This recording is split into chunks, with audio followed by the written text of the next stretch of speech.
from the District of Columbia seek recognition. Mr. Speaker, I move that the House suspend the bills and pass the bill S. 3499. The clerk will report the title of the bill. Senate 3499, an act to amend the Post-Katrina Emergency Management Reform Act of 2006 to repeal certain obsolete requirements and for other purposes. Pursuant to the rule, the gentlelady from the District of Columbia, Ms. Norton, and the gentleman from Illinois, Mr. Davis, each will control 20 minutes. The chair recognizes the gentlewoman from the District of Columbia.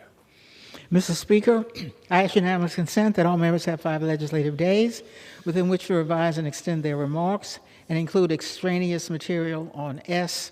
3499.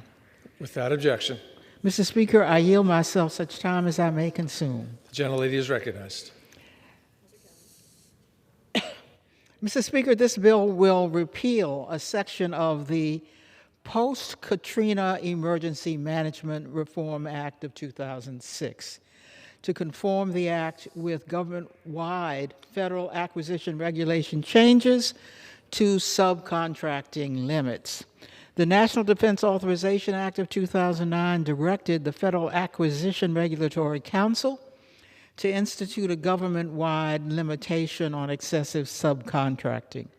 This change put the Department of Homeland Security's specific requirements established by the Post-Katrina Emergency Management Reform Act in conflict with government-wide rules.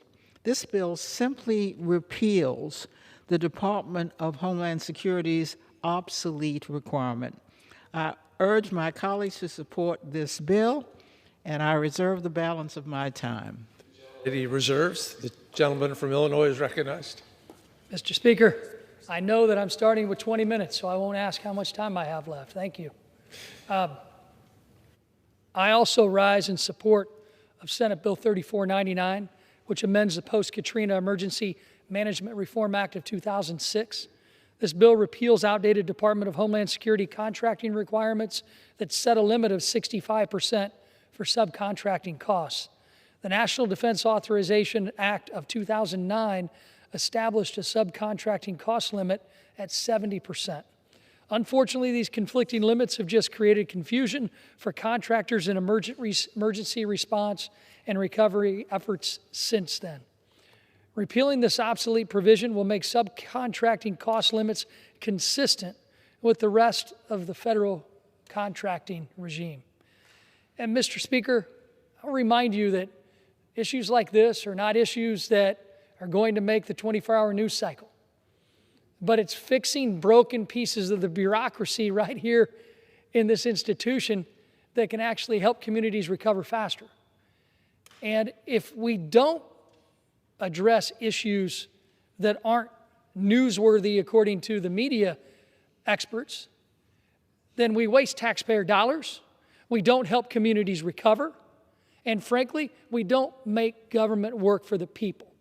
I'm proud to stand here and say I'm a conservative when it comes to fixing the government bureaucracy, and this is one of those fixes that we're putting forth today in conjunction with the other side, in conjunction with the Senate, and I will reserve the balance of my time. The gentleman reserves. The gentlewoman from the District of Columbia is recognized. Mr. Speaker, I continue to reserve. The gentlewoman reserves. The gentleman from Illinois. I reserve. The gentleman reserves. The gentlelady from the District of Columbia is once again recognized. We have no more speakers. We continue to reserve. The gentlelady reserves. The gentleman from Illinois, Mr. Davis. Well, I'm calling for speakers, so I want to reserve, but I guess I won't. We'll go ahead and close. Listen, again, this fixes the federal bureaucracy that was broken back post-Katrina. I mean, I was a congressional staffer in 2005 where we all watched in horror what happened to Louisiana and the Gulf Coast because of that tragic storm. Provisions put in place post-Katrina in 2006 during the Bush presidency and into the Obama administration in 2009, long before I ever got here to this House floor. We're now fixing the inconsistencies. We're making government work for the people, and we're making government work for every single American who's going to be affected by a future disaster. And that's everywhere. That's Montana, that's Illinois, that's D.C. Every single place in the United States and our territories will be impacted positively by this consistent change to the bureaucracy, to the procurement process that needed to be done years ago and is going to be done today because of the leadership of our Senate sponsors and also the leaders on transportation and infrastructure and my colleague, Ms. Holmes Norton. With that, I urge support of this piece of legislation, and I yield back the balance of my time. The gentleman yields back the balance of his time. The gentlelady from the District of Columbia is recognized. Mr. Speaker, in closing, S 3499 is a simple example of good governance with bipartisan support. I support this legislation, and I yield back the balance of my time. The gentlelady yields back the balance of her time. The question is, will the House suspend the rules and pass Senate 3499? Those in favor say aye. Those opposed, no. In the opinion of the chair, 2/3 being in the affirmative, for what